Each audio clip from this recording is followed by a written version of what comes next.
Hello, hi. Welcome to our presentation, Gaming Bible, where we're here to talk about the future of games media. In case you don't know who Gaming Bible is, we're an offshoot from W.A.S.D Bible. We're the gaming side of it, literally doing content across all social media platforms, be it TikTok, Instagram, Snapchat, YouTube, Facebook, and of course, we've got our own website, which is GAMINGbible.com. I'm Dean Abdu, or Barada Dean, and I'm a video editor for Gaming Bible and occasional writer every now and then. And I've been creating gaming content for the better part of a decade now. And? Hi, I'm Imogen Donovan. I joined in late 2020 alongside Dean. I started out as a journalist working on the news side of the site and have now taken on the role of Snapchat editor. And yeah, I've been working in games, oh my gosh, 4 years? Yeah, 4 years now. Bloody hell, they've flown by. I wasn't expecting to say that out loud. But yeah, we're both here to chat to you about what we've learned over our years in the games industry and share a little bit about what we do at Gaming Bible, because Gaming Bible works a little bit differently to a lot of the games media outlets out there. I mean, in 2022, it isn't just enough to run a website, and Gaming Bible is one of the few sites that kind of like clocked onto that pretty early. You need to work across all social platforms, especially these days with TikTok being a huge big success because of short-form videos. So you need to dedicate a lot of resources on several fronts. So it's not just posting articles and hoping Google will do its magical SEO to get that higher. You need to go across Facebook, Snapchat, Twitter, and Snapchat in particular, which you'll share more later, is sort of like a hidden gem that many folks kind of just gloss over. But brand growth only really works when you work across all these social platforms. Each of them have their own strength, and they really do help to further enhance your own brand, as you'll soon see for Gaming Bible. And to sort of highlight the stuff that we do across social platforms, we've put together a little sizzle reel of everything that we do. So I'm going to let that play now. And listen, if we're talking about RPG, because we're talking to you, Dean, Chrono Trigger, top 3 game ever made. Final Fantasy 3, top 3 game ever. I love the world. Hi Jeff, I'm Tom from Gaming Bible. I've got a few questions for you about your... Well, thank you very much, guys, for answering my questions. Really enjoyed it.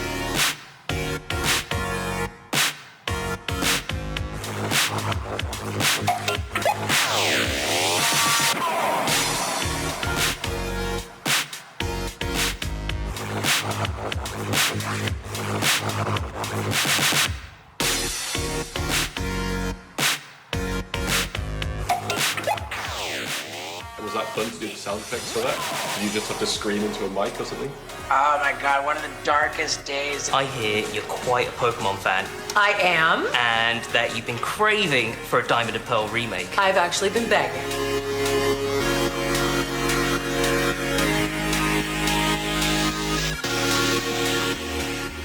Snog, Marry, Power Slam, Mario, Princess Peach, and Bowser. I'm gonna start with just the worst. We're just gonna power slam Princess Peach. Okay. This is your friend. This is Chorizo.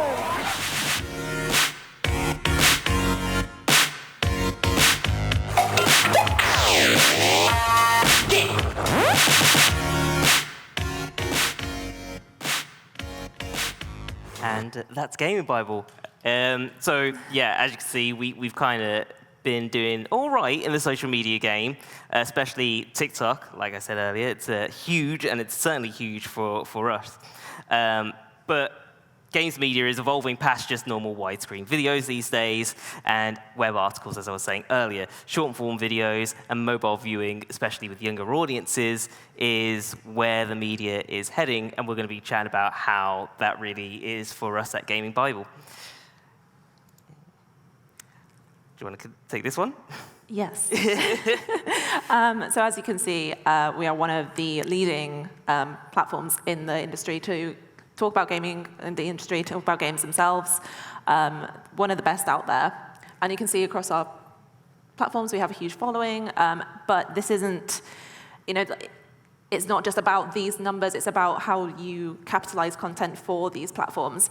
And no other brand optimizes content like this in the way that we do for each of these outlets, channels, if you will. Yeah, yeah, we've got, as you can see, 6.88 million followers on Facebook, 2.6 million followers on TikTok, 1.5 on Instagram, and 475,000 on Snapchat. And we'll be going through each of these social platforms and sort of showing a case study on each one and how it's been working for us. Starting with Facebook. So on Facebook, here's a case study of a video that we did around Halo Infinite's launch. This video for Halo Infinite, it was to go alongside our review coverage on the website. And on Facebook, it gained us about 583,000 views, which is ludicrous. But it wasn't just Facebook that this worked swimmingly on. We also complemented it with Instagram and Snapchat coverage, along with various other written pieces like the review that I mentioned earlier. On top of that, I think you can vouch for this yourself, but the Snapchat coverage really resonated with our audience. And all of this works hand in hand into helping build our brand even further. Facebook as a platform, it's got most, the high engagement comes from a demographic of between 20s and 30s, 30-year-olds. But it's an ever-evolving platform. So just because we know how it works at the moment doesn't mean this is going to be how it works next week. It is constantly changing, and thanks to our team, we're pretty good at keeping our fingers on the pulse and evolving with it. So we're always developing the content to be around what currently works on Facebook. So as long as we keep monitoring the data and evolving with it, Facebook is always going to be a platform that helps us drive sessions even further on our website and also bring more recognition to our brand. And an example of the platform ever evolving is with image posts and stories as well being huge contributors to all the content that we put out there. Image posts are essentially, as the name suggests, single images that share a tidbit of the news, and then we have a link in the comments that people can follow, and they can see the website coverage, and that website coverage also can link into our Instagram and Snapchat and all the social media platforms. They all work in harmony pretty nicely.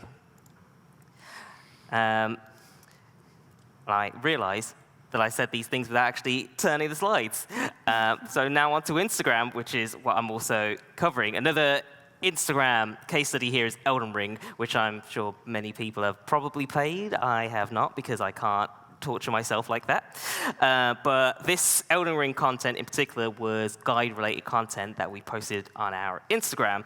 And it got huge success because when people scroll through, it has an eye-grabbing, we use the carousel to do this. So it's an eye-grabbing post, and then people can swipe to see how to do, for example, this Darth Maul build in Elden Ring themselves.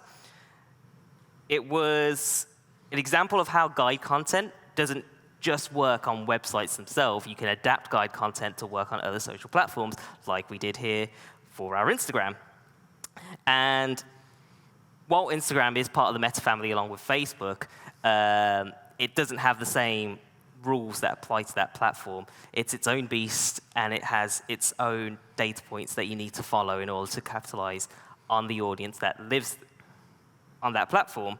So whilst we do adapt our Facebook content, we make sure that it resonates with our Instagram audience. We pay close attention to how our audience interacts with everything, what they're clicking on the most, what they're not clicking on the most, and making sure that we build our content to work perfectly on there along with Facebook and that Facebook audience and all the other social platforms.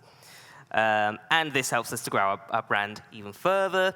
And it's not just this one aspect, it's that helps us to grow the brand. Like, whilst this example is really good, we also do a variety of things. Instagram has Reels now. It also has Stories itself, and just image posts that all work hand in hand. And this is when Instagram launches these new aspects of the platform, we develop new formats to work with them. So we're, again, like I said, our team on social editors, huge shout out to Phil Boone and Will McHugh, because they are absolute stars. They keep on top of all these trends, and when they see something new in the morning, they'll jump on it immediately to develop a new format that will work for this. And this is exactly what happened with our Elden Ring content and why this popped off for us on Instagram. And while Reels themselves on Instagram are very similar to TikTok, like I said earlier, it does have its own set of rules. So you just have to keep an eye on audience engagement, follow the data, and see where that platform is going as it constantly evolves. And I did it again. On to you. So we have one of the biggest platforms on, followings on TikTok. Thank you. I was wondering, shall I take it? Yes, please. I'll take you'll it. do a better job. So yeah, a couple of examples here. One of them being Far Cry 6. This was the happy dog sound. Some of you will know. And this is an example of how a unique sound, a popular sound, can really give the traction to that clip. That was actually before Far Cry 6 even came out, and we accrued almost 3 million views from that little clip. On the other hand, Resident Evil Village. This is a scene of the actor in her mocap suit with her mocap hat, acting out scenes. It's something unique. It might be something that someone hasn't really seen before. We got almost 2 million views on that. And Jackass, more recently, Jackass Forever. We had the opportunity to chat, and one of the anecdotes that they shared with us was really funny, it was really resonated, and again, picked up a lot of steam, and that's become one of our most viewed TikToks with 5.9 million views. So yeah, as I've said before, we've got a massive presence there. And crucial to this is the relationships that you form with those content creators that also have a massive following and also have a massive engagement with their content. And it's an amazing place to curate material from our other channels, like you've just seen with the Lady Dimitrescu scene, like you've seen with the Far Cry 6 clip. It's just something that we can then transform into a bite-sized and very shareable, very watchable piece of content.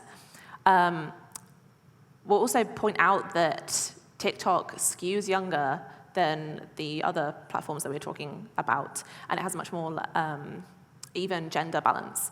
As a result, we're probably going to reach people who might not even be seeking out our content already, thanks to the use of sounds, thanks to the use of trends. We might be finding a new audience member, we might be finding new individuals who haven't, or what might not consider themselves fans of GAMINGbible, then become followers, then become consistent watchers of our content, and then come back to the website, and then come back to the Instagram. It's all very holistic and circular. We love it. Also one thing to point out when I said about the happy dog sound, some of you will know this and some of you won't. It's a very unique factor that TikTok has, is that it relies on sounds. And here where music is a huge factor of the post appeal, in other platforms, music has to be royalty free. We have to make sure that we're not using anything that could have a copyright strike against us. So yeah, TikTok is very interestingly unique. And yeah, what would be niche content on Facebook or Insta can be hugely successful on TikTok due to the way that communities react. And our social editor, Will, has pointed out that posting a clip of a cute cat probably might do more numbers than something we've really, really worked hard on. But that's just the nature of the beast. We can anticipate trends, keep an eye on things, and really capitalize on the uniqueness of TikTok as well as the breadth of the audience that is there. And now I'm going to continue on to Snapchat. Hoping this comes up in a second. Do I have to click or? No, it should just come up. But you say you do your thing. Imagine it. So we covered a story about a PS5 scalper. This actually wasn't, we've just been talking about being on the button, being very adaptable and prescient. This wasn't a very timely story. However, it was a very relatable story. I'm sure everybody here has had their horror stories of trying to get a PlayStation 5 or a Xbox Series X. Yeah, I saw you go. You're like, yeah. So this was actually very relatable to a lot of people. We got a lot of people tapping through into this story, and again, this is something we would help with having a visual. But you get yourself a really cool senior social editor like Dan Wilson, who creates something into something very like visually attractive, very visually appealing, and making that into a factor on why someone taps through. Also, we covered the Hogwarts Legacy gameplay that came out of the Sony State of Play recently-ish. Yeah, we put that into our Snapchat edition, and that really resonated with people. A lot of interest in that, a lot of shares, and yeah, something that just making sure that you are taking the content that's come from the website and then transforming it into something that is consumable for that platform. Like, it's very important to consider the quirks of each one of these. Oh my gosh, there it is. So there you go. Yeah, it's a massive platform as well. Like, I do not use Snapchat as much as other people, but it has a huge amount of people on it, and like TikTok, it skews very young. And yeah, there's a lot of competition on Snapchat. If you go onto the Discover page, there'll be all kinds of publishers on there, and so you're all vying for the same audience. And it's really, really important to be as appealing, as like kind of eye-catching as possible. Really know your audience. I know water is wet, but really, really know who you're aiming for and trying to capture their attention. Again, talking about breadth of content, breadth of the audience, the content needs to be topical and accessible. And of course, timing is crucial. So things that like may have broken a while ago are just not going to be as important as something that's like literally broken earlier that day. And yeah, visual hooks do the heavy lifting. Shout out to Dan again. Yeah, something that really capitalizes on animations or really exciting colors. But then again, at the same time, just so it's distinctive, it doesn't have to be super colorful. It doesn't have to be exactly like what we've just done. And we're not saying that like we're the perfect model. This is just what we do. And yeah, it does offer like new ways to engage with the audience, and we can like capitalize on that if we know that like we're getting a lot of people who are clicking through onto these gaming themed suits. We can probably rely on them wanting to look at more gaming themed apparel. That was the word that I wanted. And then we're going to talk about our on-site video. Dean, would you like the clicker back, or do you want me to have the clicker? I'll take it back. Yeah. But before chatting about on-site video, like to continue highlighting Snapchat, that is like something that kind of goes like flies under the radar for a lot of people within the games industry. But the way I like to think of it with the content that we do is that it's very much bringing sort of like the old age magazine kind of content to that younger audience, because it does very much act as a magazine, but in a digital format. And that's something that I think a lot of places are missing out on. It's like, magazine content isn't dead, it's just evolving. And this is, again, the future where games media is heading. This is where the audience are. With a lot of our young audience reading this stuff, we know that they still like magazine content. They just like it in a new format, if that makes sense. We make it sparkly. Exactly, it works. But with all that said, all the social platforms, like, they all work hand in hand with each other, but they also work hand in hand with what we do on the GAMINGbible website. And on-site video is a huge factor to how our brand furthers itself even further. So on-site video, this is where the editorial and video teams work closely together to mostly highlight either original content or show breaking video stories and trending stuff, and we use our bespoke player on the site itself. So we don't use YouTube's player, we use our very own built-in player. And regularly, the best kind of on-site content is stuff that hasn't really been seen before. So like, on the news cycle, brand new trailers, huge hits because they're new trailers, nobody's seen them. So that breaking news story, everybody's going to be clicking on that. And the same can be said when embargo lifts happen with gameplay reveals or reviews or something like that. People who see the article on our Facebook page, after we share the link on the Facebook page, we'll jump to the website itself, which helps us drive sessions even further, and that audience can then watch that OSV, and it just all works perfectly in this nice, beautiful little harmony. And with a quality OSV strategy, this actually also improves time spent on these pages and reduces bounce rates. So it just really helps to keep our audience engaged with the content that we're making. And we combine all this OSV content promoted with suitable social posts, like I was saying with Facebook earlier. We also put it out on Twitter. And Twitter, we also follow the format of sometimes, sharing a image post and getting people to follow via a link. And our web design as well has an infinite scroll design, which means that when people scroll past that one article, they'll be linked to another article that's relevant to their sort of reading, and they'll instantly see another sort of OSV that they might want to watch, and it's just an endless cycle, which is great because people stick around on GAMINGbible. And the best OSV performance isn't always relying on when the story is the OSV.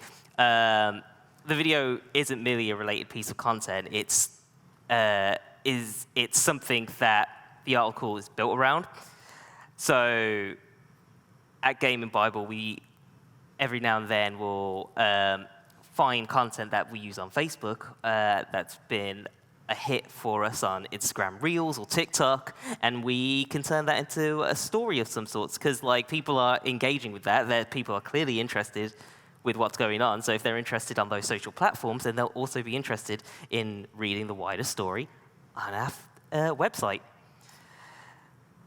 So, key takeaways, conclusion to all of this, the future of games media. Take it away. Nice. So yeah, what we wanted to stress all the way through is that these social platforms shouldn't be like a little bucket for you to pop your content in and be like, right, done that, tick. In order for these things that you've really worked hard on and really want to bring to your audience to shine, you really have to adapt to the advantages and the quirks that these all have. Like we've said, Facebook skews slightly older. Facebook requires more of a very kind of a tailored approach to the content, whereas Instagram Reels and Snapchat will be more focused towards the visuals, grab the visuals, and turning guides content into something that's very crunchable and social, and really making that shine, and everyone's efforts that have gone into that. It's all about knowing these platforms inside out, like the back of your hand, whatever other saying we want to cram in there. And also, explore social media platforms that you're not active on. We've seen that some major games, media names have TikTok accounts that they're not using at all. And TikTok's great. It's got such a uniqueness to it, and it's so funny to see these clips blow up unexpectedly, and to the extent that they have, with the Jackass thing. It was a wonderful opportunity to chat to them, as well as it really clicked with a lot of people. So that was very, very rewarding. It is, yeah, and it just goes to show that it links to our next post. While that Jackass interview really, really pops off on TikTok, it doesn't necessarily mean it's going to be an easy hit across every social media platform, because you've got to follow the rule of adapting to each platform. It's not a copy and paste sort of situation for us. We work attentively to each social platform to make sure that these clips work for that platform. And for that audience that we've gained there. So yeah, it's not a copy and paste. We always make things original to each platform, but they all work hand in hand to just further the brand. If someone sees it on TikTok, they might be interested in finding out more about GAMINGbible, and then they'll discover, oh, GAMINGbible has a website, and then they'll go to the website, and then they'll see all the other amazing content that we do there.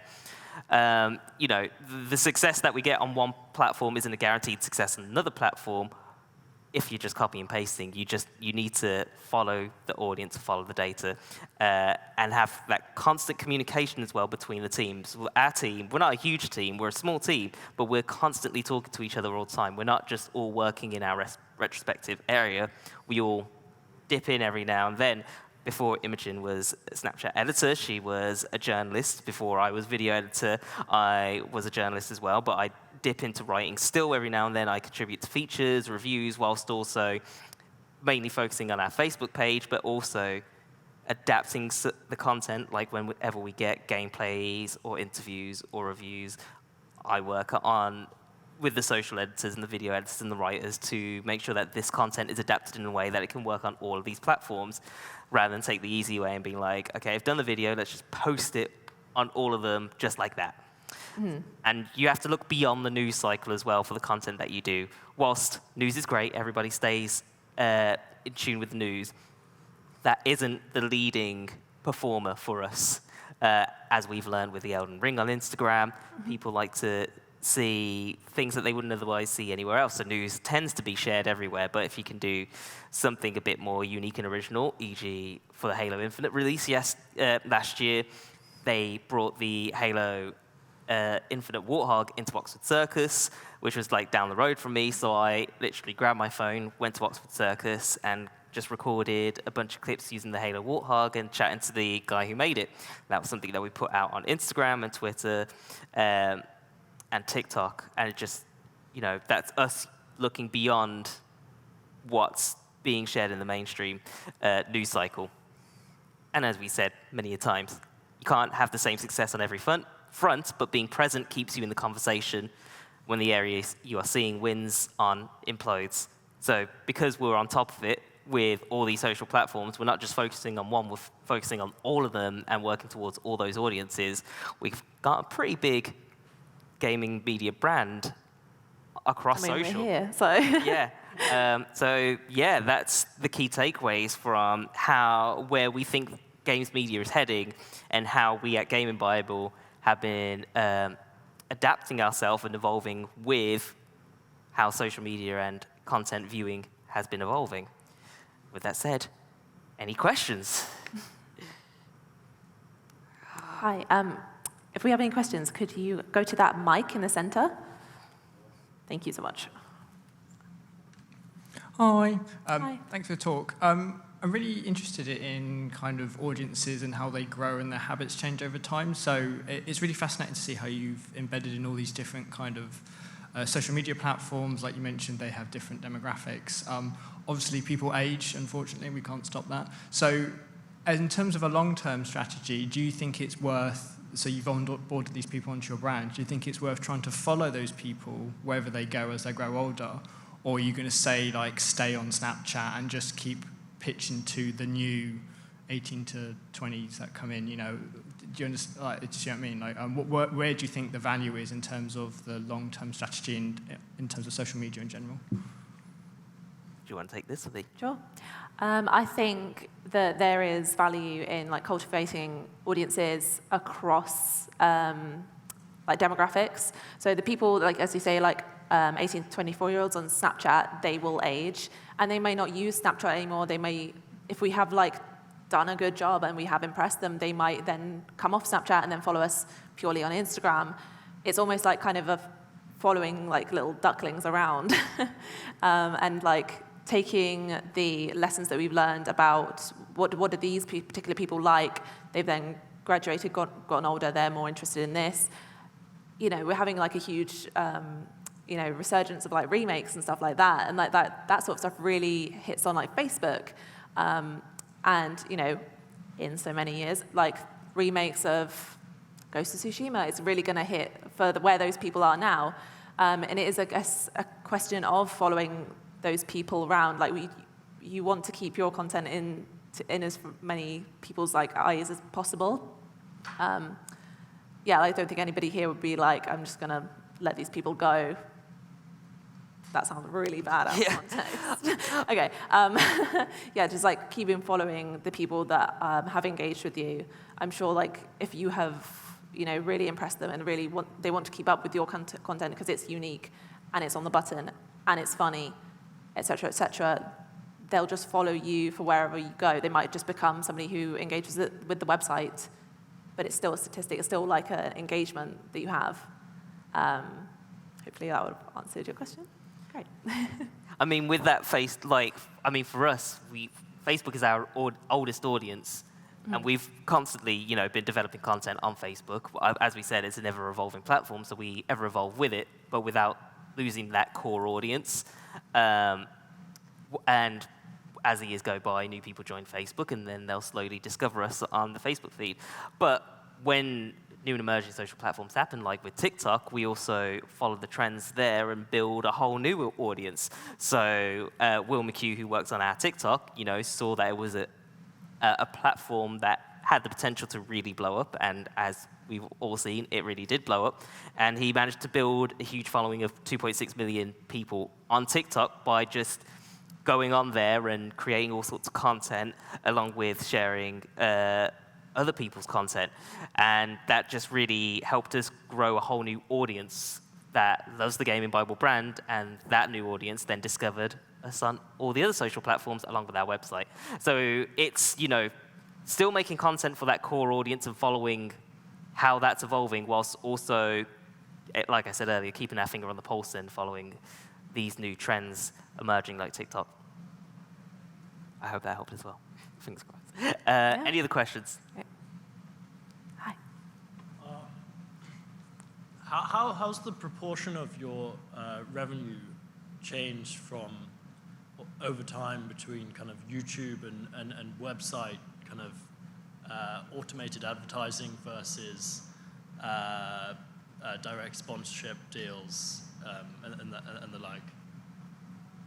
I don't think that's a question we can really answer. Yeah. When it comes to monetary stuff, that's something that's not actually what me and Imogen deal with. We deal with the content itself. As for how it works in terms of ad revenue and partnerships and stuff, that involves other teams within LADbible. So whilst I'd love to be more insightful on that, I actually can't. I'm sorry. Any other questions? No. Sweet. Well, thank you, everybody, for attending our talk. I hope you enjoyed it. We'll be around if you want to ask us anything one-to-one. But until then, enjoy the rest of W.A.S.D or however you say it. W.A.S.D. Goodbye.